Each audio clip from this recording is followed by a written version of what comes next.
پیچھے اور بھی لوگوں کو میرے گھر میں بلاتی رہی ہو، تو اسے اپنی جوانی سنبھالی نہ گئی اور تو نے اس طرح اپنا منہ کالا کر لیا کہ ہمیں بھی کسی کو شکل دکھانے کے لائق نہیں چھوڑا۔ تیرا بھائی اور میں دنیا والوں کو کیا بتائیں گے کہ ہمارے گھر میں رہنے والی میری بیوہ نند نے کس طرح ایک ناجائز بچے کو اپنے پیٹ میں سنبھالا ہوا ہے۔ بھابھی کے الفاظ نے میری روح چھلنی کر دی، لیکن وہ تو خاموش ہونے کو بالکل تیار نہیں تھی۔ انہوں نے اس قدر ہنگامہ کھڑا کیا کہ مجھے بھابھی سے خوف آنے لگا۔ میں جان گئی کہ ان کا ارادہ کیا ہے اور اب اس بات کو وہ کہاں لے کر جانا چاہتی ہیں۔ میں نے اپنے کردار کی گواہی دینا چاہی، لیکن بھابھی نے ایک لفظ نہیں سنا۔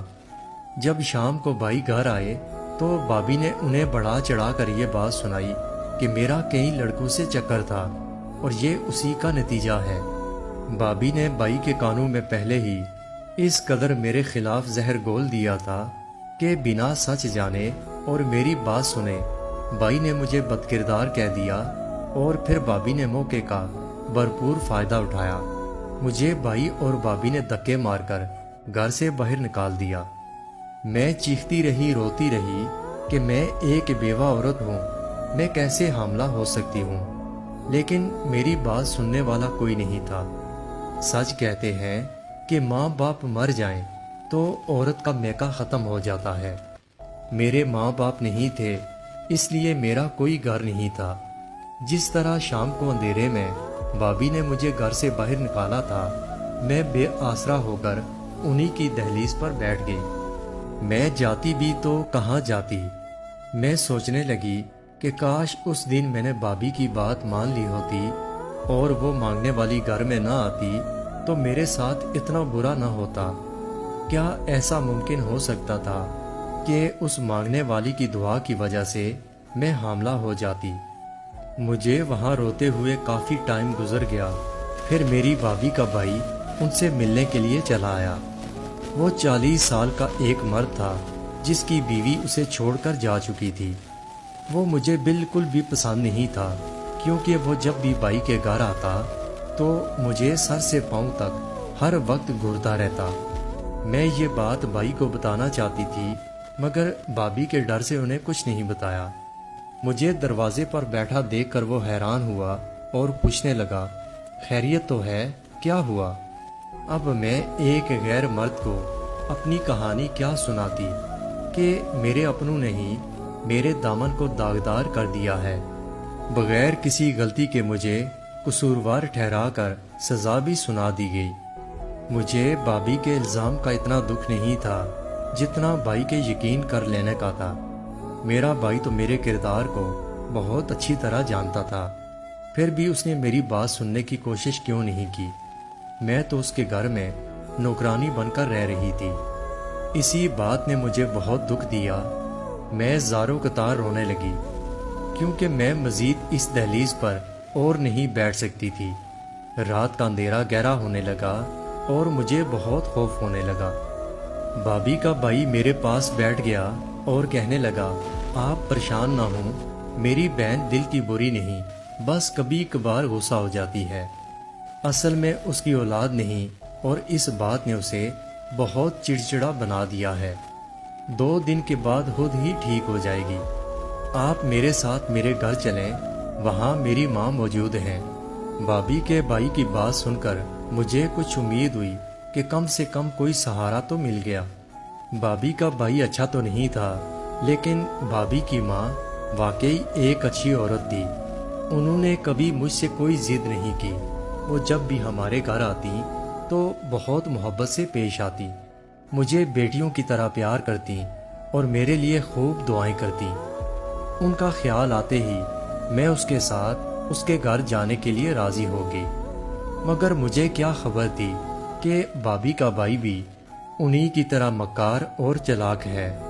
میں اس کے ساتھ اس کے گھر پہنچی تو میری جان نکل گئی، کیونکہ وہاں اس کی ماں موجود نہیں تھی۔ یہ دیکھ کر میں واپس آنے لگی، لیکن اس نے کہا کہ ماں پاس ہی پڑوس میں گئی ہیں، آپ آرام سے بیٹھ جائیں، میں ماں کو بلا کر لاتا ہوں۔ میں کمرے میں بیٹھ گئی اور ان کا انتظار کرنے لگی، لیکن کافی دیر کے بعد جب وہ واپس نہ آیا اور نہ ہی اس کی ماں واپس آئی تو میں مزید پریشان ہو گئی۔ میں اس کے گھر سے نکلنے کی کوشش کرنے لگی تو میرے رونگٹے کھڑے ہو گئے، کیونکہ گھر کا دروازہ باہر سے بند تھا۔ میری طبیعت پہلے سے ہی بہت خراب تھی۔ ان حالات نے مجھے چکرا کر رکھ دیا۔ میں کچھ دیر روتی رہی اور پھر وہی بے ہوش ہو کر گر پڑی۔ جب مجھے ہوش آیا تو میں ایک ایسی جگہ موجود تھی جس کے بارے میں تصور بھی نہیں کر سکتی۔ میں اپنے بھائی کے گھر سے نکل کر وہاں پہنچ گئی تھی جہاں عورتوں کا کاروبار کیا جاتا تھا۔ بھابھی کے بھائی نے مجھے ایک بڑی رقم کے عوض ایک عورت کو بیچ دیا جو اس کاروبار کو چلاتی تھی۔ اس نے میری خراب طبیعت کو دیکھتے ہوئے جب ڈاکٹر سے میرا چیک اپ کروایا تو ڈاکٹر نے کہا کہ مجھے باسی اور پرانا کھانا کھانے کی وجہ سے بہت شدید فوڈ پوائزن ہوا ہے۔ اس عورت نے نہ صرف میرا علاج کروایا بلکہ میری خوراک کو اچھا کر کے مجھے صحت مند اور خوبصورت کر دیا، لیکن پھر اس نے اسی ڈاکٹر سے میری بچہ دانی نکلوا دی اور اب میں زندگی بھر ماں نہیں بن سکتی تھی۔ پھر اس عورت نے مجھ سے جو کام لینا شروع کیا وہ کام میں ہرگز نہیں کر سکتی تھی۔ میں ایک شریف خاندان سے تھی اور اس کام کو کرنا میرے لیے ممکن نہیں تھا۔ میں اپنی جان تو دے سکتی تھی مگر یہ کام نہیں کر سکتی تھی۔ میرے اوپر کوٹھے والی کا دبا لگ چکا تھا اور پھر ایک دن بھابھی کا بھائی مجھے دوبارہ اسی کوٹھے پر نظر آیا۔ میں اس کے قدموں میں گر گئی اور اسے کہا کہ وہ مجھے یہاں سے نکال لے، میں ساری زندگی اس کی احسان مند رہوں گی۔ لیکن اس نے مجھے پہچاننے سے انکار کر دیا، بلکہ بہت گھٹیا لہجے میں کہنے لگا کہ تمہیں تمہارے گھر سے نکالنے والا میں ہی ہوں، کیونکہ میں نے ہی عید والے دن اس مانگنے والی کو بتایا تھا کہ میں تمہارا شوہر ہوں اور تمہیں جڑواں بچوں کی خواہش ہے۔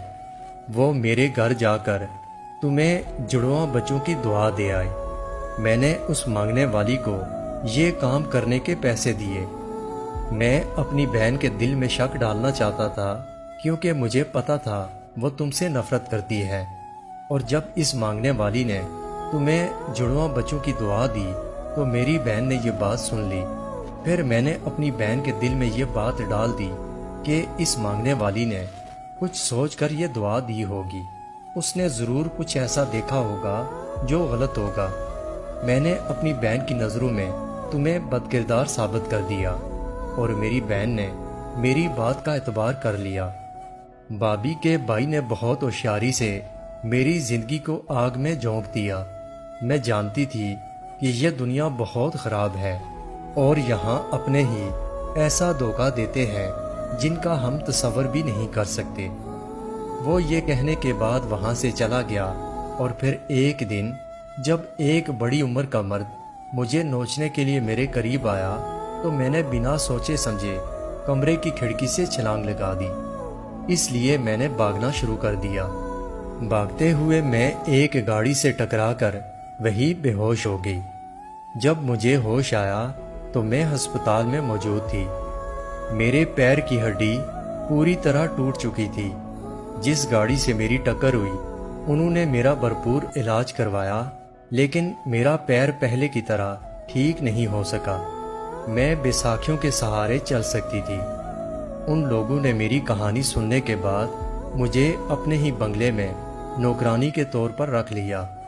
میں بنگلے کے چھوٹے موٹے کام کرتی رہتی، اس کے بدلے مجھے کھانا پینا اور رہائش مل گئی۔ میری زندگی میں کوئی اپنا باقی نہیں بچا، سب کچھ تباہ ہو گیا۔